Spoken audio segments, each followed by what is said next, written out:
Judul, Kamar nomor 308. Namaku Dita. Aku seorang mahasiswi yang sedang menempuh semester akhir di sebuah universitas negeri di Jakarta.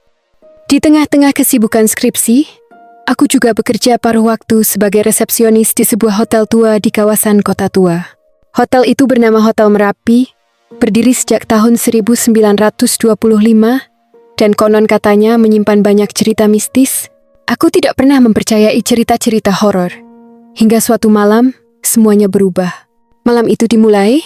Malam itu hujan turun deras. Angin kencang membuat dedaunan di halaman hotel berterbangan. Aku sedang duduk di lobi hotel, memeriksa daftar tamu yang menginap malam itu. Hotel Merapi tidak pernah terlalu ramai. Biasanya hanya ada beberapa tamu saja, kebanyakan wisatawan yang suka sejarah atau fotografer yang mencari nuansa vintage. Namun malam itu, hanya ada satu tamu yang baru saja check-in. Seorang pria berumur sekitar 40-an, mengenakan jas hitam yang tampak agak usang. Namanya Pak Rudi. Aku masih ingat dia meminta kamar nomor 308. Anehnya, kamar itu sudah lama tidak dipakai. Biasanya kami sengaja tidak menyewakan kamar tersebut karena ada beberapa keluhan dari tamu sebelumnya, bunyi-bunyi aneh di malam hari, air keran yang tiba-tiba mengalir sendiri, atau suhu kamar yang terasa sangat dingin, walaupun AC mati. Tapi Pak Rudi tampak memaksa. Katanya, dia ingin kamar di lantai atas yang menghadap ke utara, dan hanya kamar 308 yang sesuai kriteria itu. Aku menyerahkan kunci kamar dengan sedikit ragu, tapi toh, selama ini, tidak ada yang benar-benar terbukti. Mungkin itu cuma sugesti tamu-tamu sebelumnya. Pesan tengah malam. Sekitar pukul 12 malam, telepon meja resepsionis berdering. Suasana lobi sangat sunyi, hanya suara hujan deras di luar yang menemani. Aku mengangkat telepon. Dita, suara di seberang telepon terdengar serak dan berat. Tolong, ke kamar 308. Cepat. Itu suara Pak Rudi.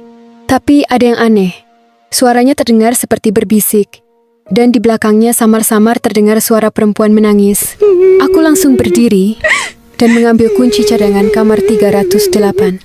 Aku menelepon satpam yang biasa berjaga di luar hotel, tapi tidak diangkat. Mungkin karena hujan deras, dia berteduh di pos satpam dan tidak mendengar deringnya.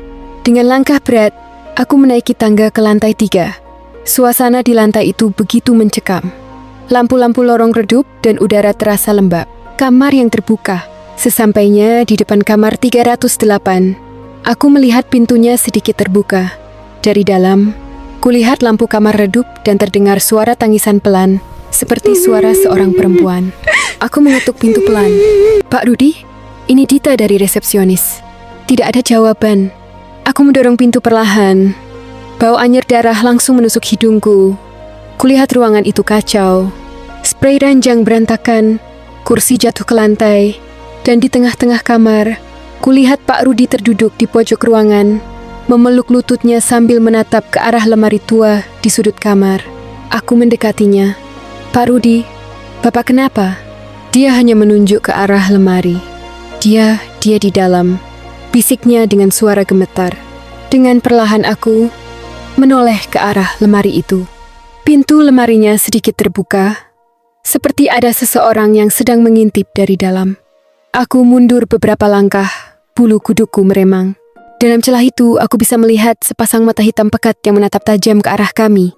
Aku membekap mulut, hampir berteriak. Tapi saat aku kembali menoleh ke Pak Rudi, dia sudah tidak ada. Dia hilang begitu saja. Aku mencari ke seluruh penjuru kamar. Tidak ada tanda-tanda dia keluar dari kamar karena aku berdiri tepat di depan pintu. Dan jendela kamar itu terkunci rapat, bisikan dari lemari.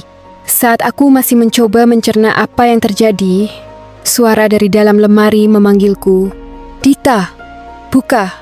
Aku kedinginan. Suaranya seperti suara perempuan. Lirih, memelas.